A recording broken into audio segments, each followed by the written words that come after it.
Thanks for downloading the Racing Postcast. Listen online and on mobile.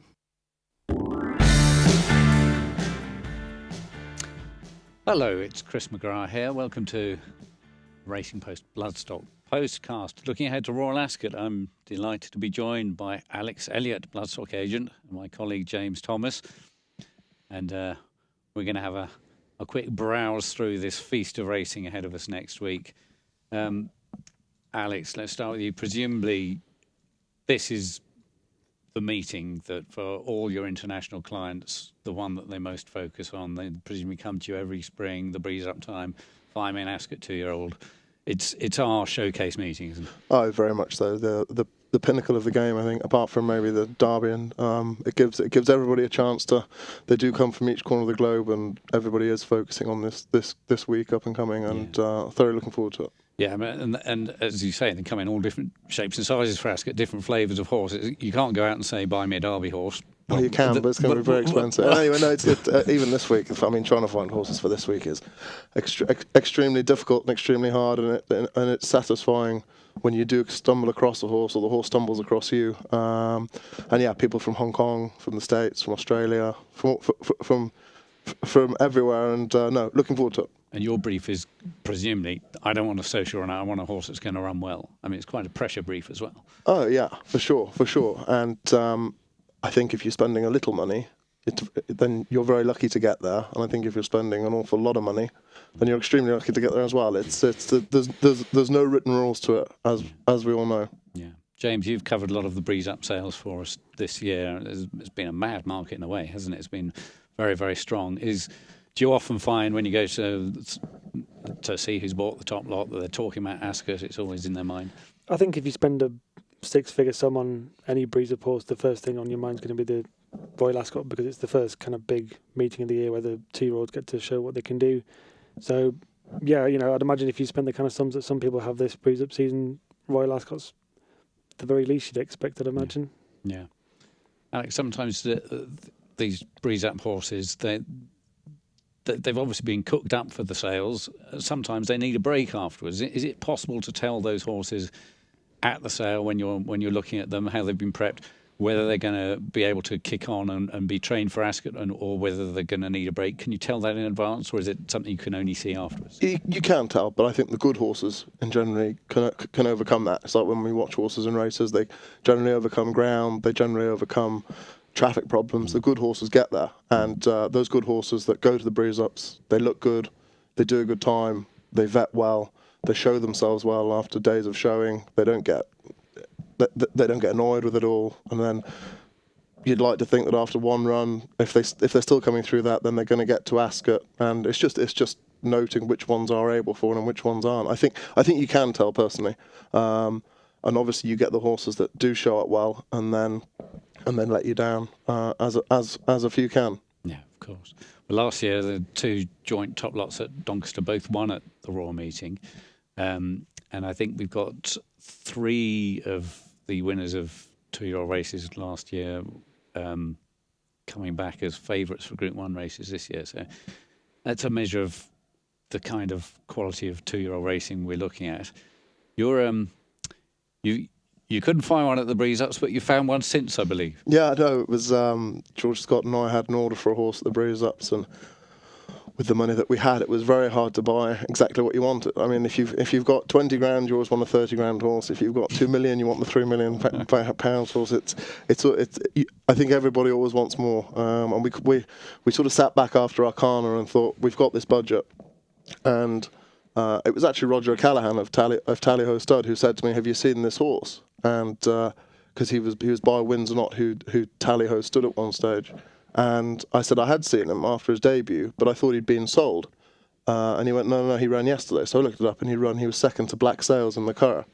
And George and I were lucky enough to get the horse bought for Charlie Austin and his partner Paul Fisher of Excel Racing. Charlie Austin, in the Southampton, England footballer. And he came. I didn't actually even fly over to see the horse because we had the form in the book. His time form was exceptional. And we got the deal done. Horse came over, and thank God I didn't go to see him because he was about knee high to a grasshopper. And he was in the barn for a couple of weeks, and we ran him at Ripon 10 days ago, and he bolted up and now it looks well. After that, we were kind of not sure where we were going to go with him, where we were going to go Norfolk, Coventry, because his form lines You haven't told us his name yet. Oh, sorry, another bat. Sorry about that. Another bat. Yeah. So we're going to go I think we're looking at going for the Windsor Castle on the first day of the meeting, and his numbers stack up. His Racing Post ratings are up there with the best of them. There's a few in there that you'd obviously be scared of, as it's very competitive. Every race at the meeting is, but he's done us proud so far. So hopefully he can continue to do so. You mentioned his ratings there. I know you said that Roger O'Callaghan gave you a bit of a nod, which is plenty of recommendation enough, really. But what was it about him that kind of sealed the deal? Was it his form and pedigree? Yeah, his pedigree is light enough, and being by Windsor Knot. We actually, when we bought him, we thought we were able to run him in an auction race, but Windsor Knot hadn't had enough horses through the ring last year to qualify for that. Even though we were told he was qualified, when George went to enter him, he wasn't qualified. I suppose the Windsor Castle's not a bad plan B, is it? No, exactly. Listen, we were kind of worried that because he likes to dominate his races, that the big hurly-burly of the Windsor Castle might not suit him. But I think if he's going to be good enough, he's going to be good enough, and I don't think we can. I don't think we can worry too much about that. But looking forward to running him. Yeah. And you found him in one of the smaller yards in Ireland. Yeah, an owner, breeder, trainer. Yeah. Don't think he'd ever been off the place. Yeah. John Nicholson, who was great to deal with, and he's been very good with George, giving him a few hints about he sort of lives in the field all day, and he seems very happy doing that. So it's going to be a good story if he can pull it off, and we just feel very lucky to be here. Great. Okay. Well, very best of luck with him. Let's you have to get through the whole of Tuesday's card before we get to Windsor Castle. It's going to be a long afternoon for you, isn't it? That's right. Starting with the pipe opener in the car park, no doubt, beforehand. So it is a famously front-loaded meeting, Royal Ascot. Tuesday is probably as good a day's racing as we stage all year. Since we're on the 2-year-old races, let's have a bit of a look at the Coventry, which has got a very cosmopolitan sort of look to it. Would you say that the fact that Ballydoyle hasn't come up with a sort of an anointed one this year? Normally, well, very often, all the chat is about one horse among the 2-year-olds. This is their Coventry horse, and saw that with Caravaggio last year. It's got a more open look to it this year. Yeah, I don't think they do have a horse that they can pin their colours to. I mean, I think Decoration of Peace was very impressive in Dundalk, the Warfront horse. I think with this sun that we're getting, it's going to be very fast ground. Unless we get a thunder shower, unless they overwater and it lands on top of it, it's going to be very fast ground. So I think these American-bred horses are going to be very suited to it. Decoration of Peace, I thought, was very impressive in Dundalk. Aiden's horse's first time out, they can kind of lay an egg, and there's no excuse for it. There's no reason, there's no rhyme or reason. Or then they can run off the screen first time. Like there's no explanation to it a lot of the time. But this horse, I think, was very impressive second time. I think he'll love the fast ground. The other horse that I'd be very fond of in there is De Bruyne horse. I thought he was very impressive in the woodcut. Whatever Wesley runs, you've got to respect. Although I think has he anyone raced at 5 furlongs at the Royal Meeting? Is that right? Rings a bell. Possibly. Now you mention it. Yeah. So the 6th furlong, I'm not saying that he can't get a horse to go that 6th furlong, but I mean, stiff 6th furlong. Stiff 6th furlong, and I think Brother Bear, if there was a downfall and it came up on the soft side, I think he handled that with aplomb. But I'd be really looking for a fast ground horse, and I think Declaration of Peace. It's a stallion making race. And I think we're looking at a pretty smart horse with that. He's got a stallion's price tag already, anyway. Exactly. Yeah. James, do you like anything in the Coventry in particular, or?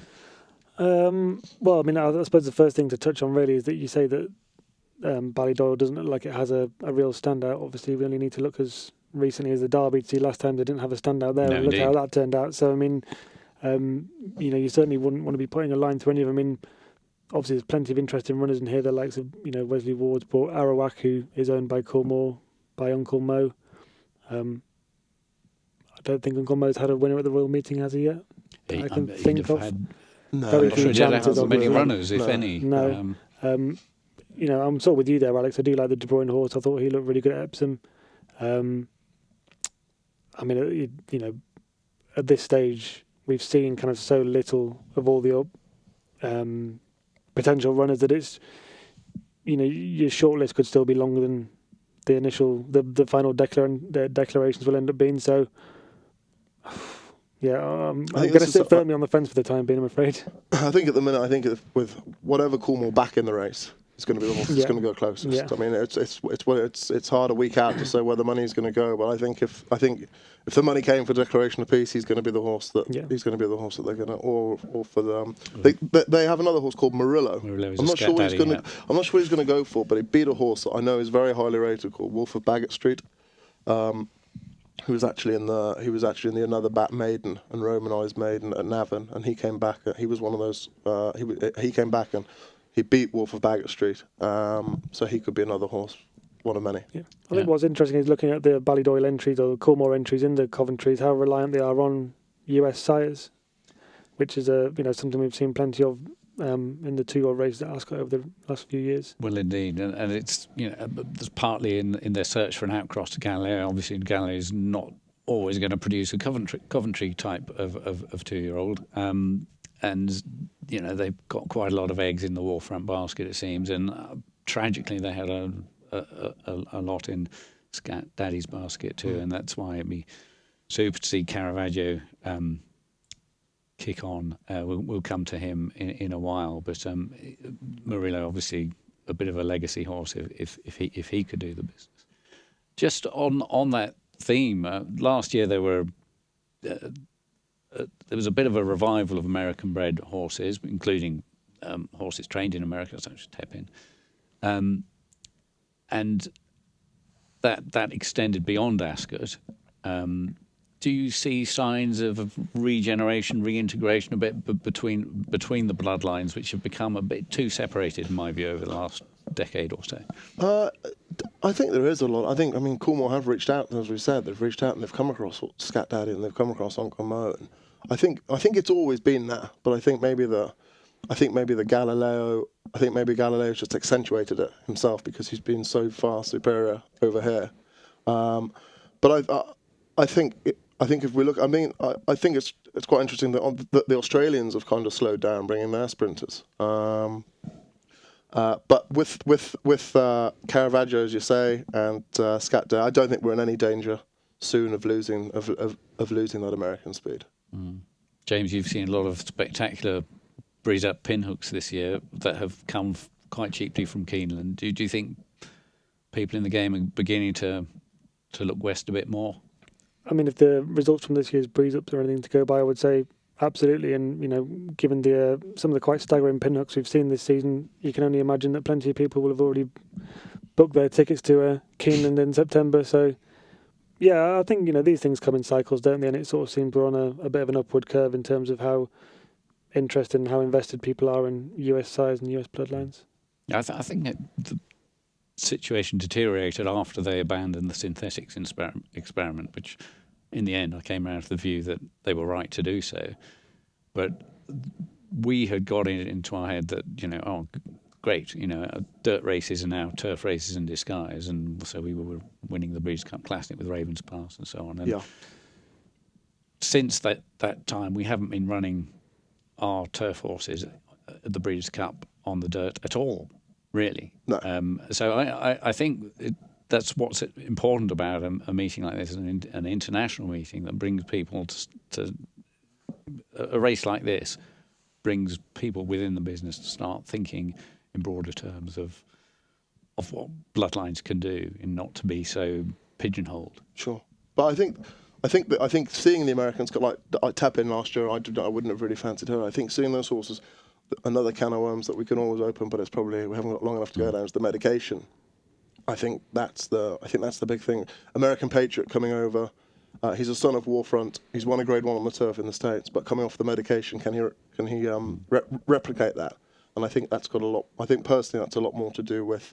I think that person has a lot more to do with it than the surfaces, because we've always run horses out there. But I think seeing them come here more and come off that medication is as important for it as anything else. Yeah.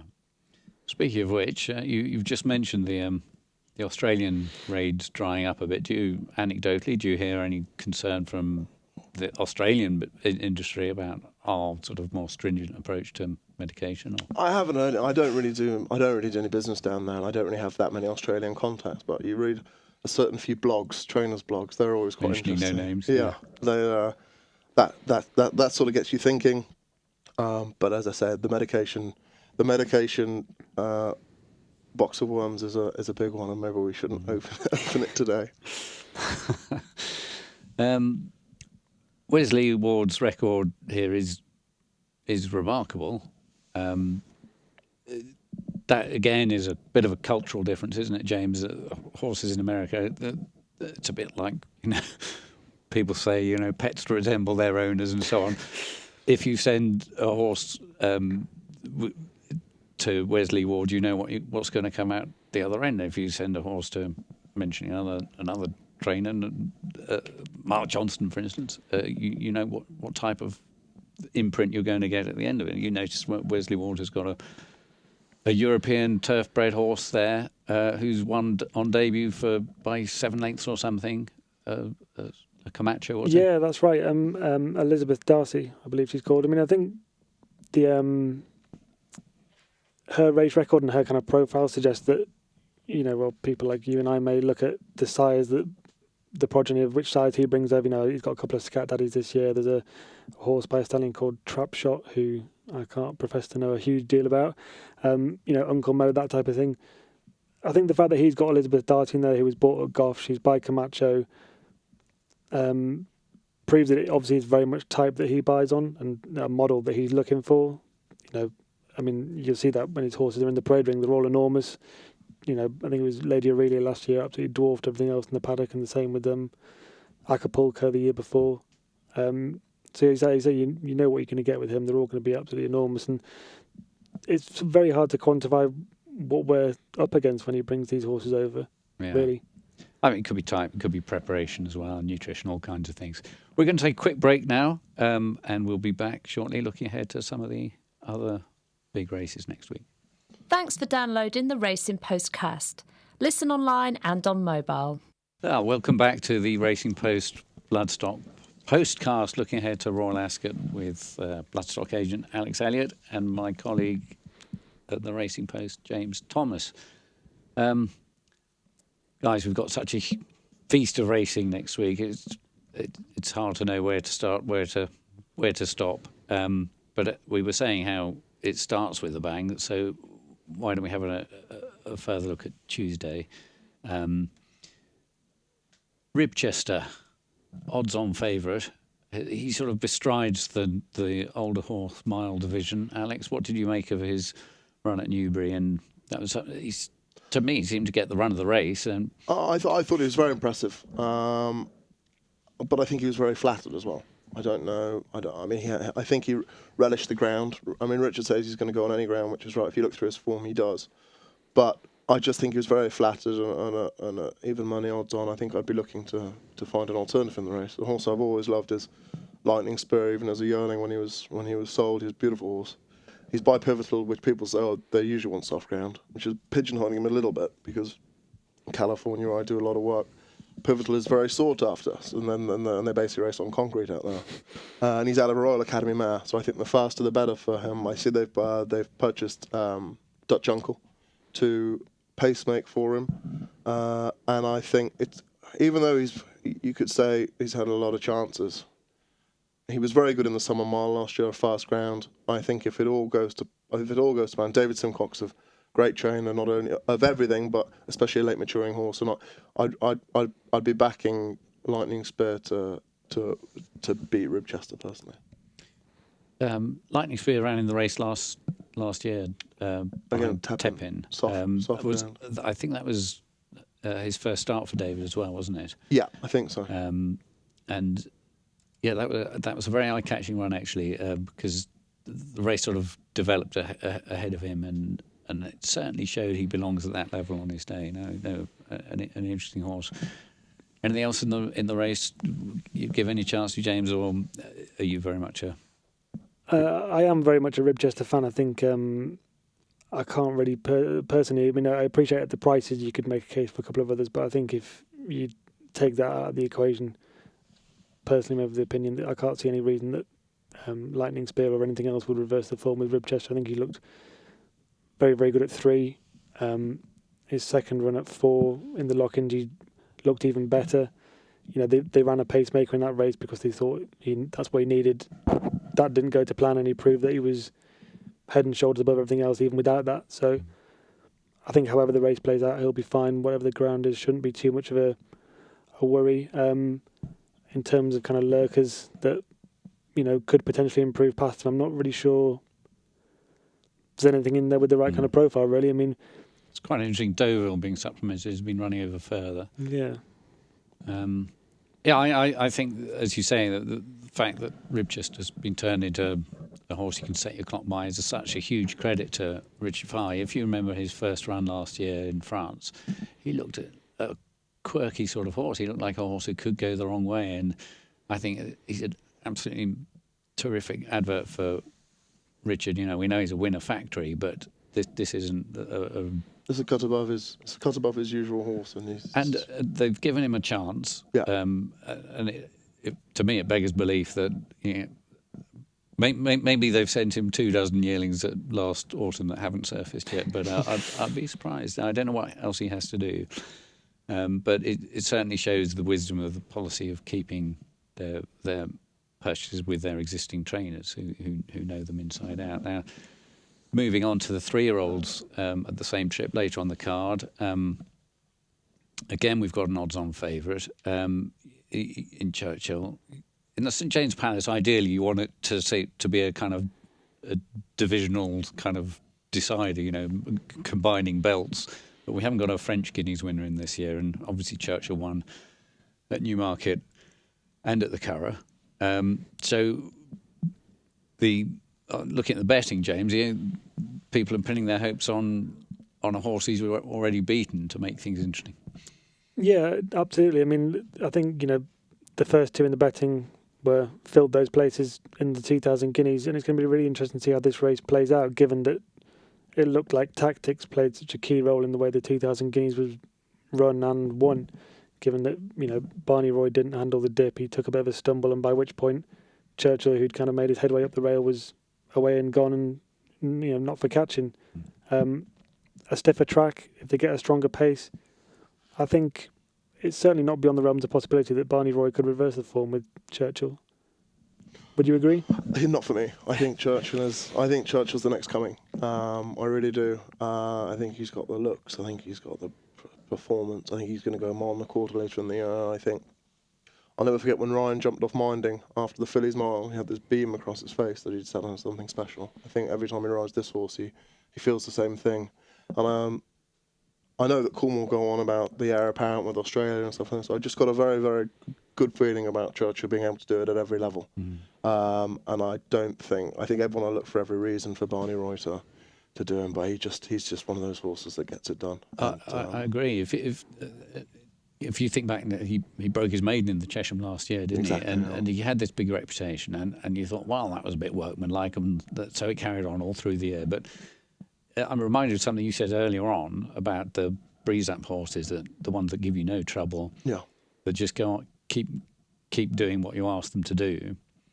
When I was at Ballymacall recently, I asked Peter Reynolds, you know, having seen so many champions from the day they were foaled, and I said, what sets them apart? And he says it's not the dominant guy; it's just the one who comes in from the paddock. He's never got a splinter. He's never got a kick. And it applies on the race course as well. And these horses that come in with hard luck stories, a horse like Churchill sort of makes his own luck. And you look on the face of it, if you watch the 2,000 guineas at Newmarket, you'd say everything's fallen into his lap. It'll be different next time. But he just seems a horse that, particularly with that physique he has and that air he has, that I just can't. I'm with you. But I think that's also a lot to do with the team around him. I think they put him in that position. I think they make sure that all the I's are dotted and the T's are crossed, and they've got Ryan he's a cut above everything else as well. So he's always in the right. The horse is always he's got the right man on top to guide him. But with that team, I just think that they make sure that everything is in place for him. And I think this race you'll see another standout performance. Personally, no, I agree. Though funny enough, Ryan had a couple of interesting experiences over the mile course last year, didn't he? That's right. But moving on, the other Group 1 on Tuesday's card is the first of the big sprints of the week, the King's Stand. Marsha, I suppose, is the starting point. James, fantastic resumption from her. She looks better than ever, doesn't she? Absolutely, yeah. I mean, I think the form of her reappearance wins already started to look fairly reasonable. We were talking before we sort of came on here that, you know, it seems to be between the two fillies, Lady Aurelia and Marsha. And if I was given an imaginary tenor, I think I would put it on Marsha every day of the week. You know, she just kept getting better and better and better. She seems to bring her A game far more often than not. I just think that, you know, there's very little holes in her profile, really. Whereas with Lady Aurelia, I appreciate she's not a million miles away and how positive you can be about her, but I think she's had plenty of travelling to contend with back and forth between the UK and America. Does get a decent weight allowance. That's a fair point. I mean, decent weight allowance, and when she won in Keeneland, she did pull a shoe. I think it's between the two. Every time I say Lady Aurelia, then I come back to that performance of Marsha at Newmarket, where nobody expected anything, and she beat the Cornwall horse that was favourite. It's going to be a good race. We've already said that Wesley's majored in very fast, very precocious, physically precocious horses. All his winning's been with that type. It'll be interesting to see if we can get another dimension here. If we can keep going, keep train on. I'd like to give a brief mention to the French horse Signs of Blessing. I thought he was impressive on his return, but no, with the fillies allowance, I just get the impression Marsha has really thrived, physically developed. You know, she's only 4 now, so.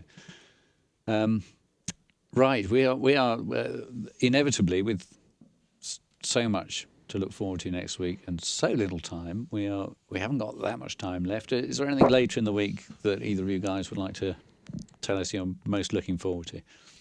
I think I personally find all the 2-year-old racing the most exciting, except when we get a chance to see a real chance of a champion like Churchill. I've always had a real soft spot for the Queen Mary. There was a very good showcasing filly that made 190 in Goffs UK called Out of the Flames. That's gone to Richard Hannon. She won at Windsor the other day. She was 3rd, just beaten on debut at Ascot, behind a William Jarvis filly that won an Oasis Dream filly called Mrs. Gallagher. But Out of the Flames, I think, could be very interesting in the Queen Mary. And then I think one filly that I actually saw yesterday at Chelsea Harrington's is Alpha Centauri, the Masterclass and filly of the Niarchos family. She's huge. She was going around there with a load of National Hunt horses yesterday, as is Jessie's wont. She sends them all in and they're jogging and horses running at you. And she didn't look out of place against some of her chasers. She's to have done what she's done is pretty exceptional. I mean, a lot of trainers would have just said, let's forget about her. But Jessie, being the way she is, got on with her. She won a stakes race. She's 2 from 2, winning a stakes race last time. And you can only imagine that she's going to get better and better and better. Very exciting, because she should get a mile, no problem, shouldn't she? Oh, for sure, sure. Very much bred to and very much built like she's going to. And I think anything that runs against her in the Albany is going to be in a bit of trouble. But she wouldn't want it like a road, so maybe that could be her undoing.